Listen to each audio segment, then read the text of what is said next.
For more developments out of the Vatican this morning, we're joined now by CBS News foreign correspondent Chris Livesay. Chris, you're among the first to report this news out to the world. And of course, you're there gauging reaction from people who had gathered for Easter Sunday. What type of reaction are you seeing? And the level of shock, I would imagine, since the Pope was visible on Sunday. Indeed, Errol, it was shocking. I mean, I watched the announcement come in live. It was sort of a passing note that they sent out on their Telegram channel that there was going to be a broadcast from the residence of Pope Francis. And as soon as I got there, I saw these four leaders of the church talking very somberly, and I couldn't believe my ears when they said that Pope Francis had returned to the Father, returned to God in heaven, that he had died. Ever since then, I rushed out to St. Peter's Square here, and there was just a deafening silence waiting for me, and that's despite the throngs of people that began to flood into St. Peter's Square. Perhaps not as many as there would have been for two reasons. One, it's because it's Pasquetta today in Italy. That's Little Easter or Easter Monday.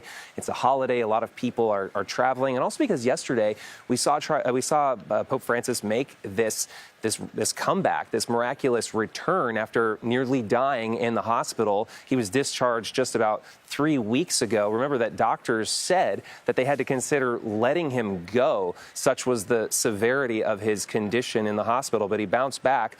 Now, remember also that the doctors told him, strict orders, you need to stay home, avoid mixing with the public, and rest for at least 2 months. Well, it's barely been 3 weeks, and we've seen him out in the squares, mixing with tens of thousands of people. He was at a prison on Thursday, interacting with 70 inmates, clearly defying doctors' orders. The pull of Holy Week, just too much for this Pope to resist. And all of it, of course, turned into being a dress rehearsal for that triumphant comeback on Sunday. He was here in St. Peter's Square, riding around in the Pope Mobile, the first time we had seen that since he was discharged. But ultimately, it became his last appearance on Easter Sunday. Just a remarkable timeline of events, Errol.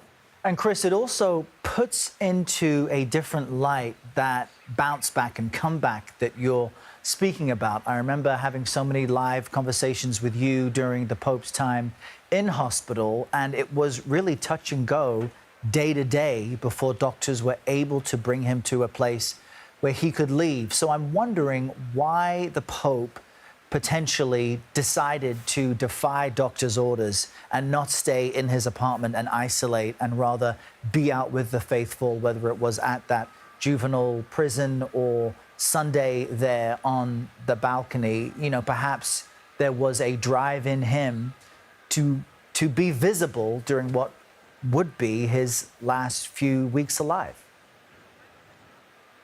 Yes, that is indeed what people close to Pope Francis are saying. When doctors gave him those marching orders to stay home and rest for 2 months, everyone here knew that that was a tall order. And in fact, it only took a few weeks to see the opposite of Pope Francis, known as the people's Pope. And that is for a reason. It's because he's just known for that love, that relationship he has with the crowds who come out to see him, the man, Pope Francis. So not only was this Holy Week a huge draw, the most important week on the Catholic calendar, it's also a Jubilee year. That happens only once every quarter century, and Pope Francis had already had to sit out so much of it, canceling a number of public appearances. We know from people close to him that profoundly pained him to see people coming to Rome to see him during this holy year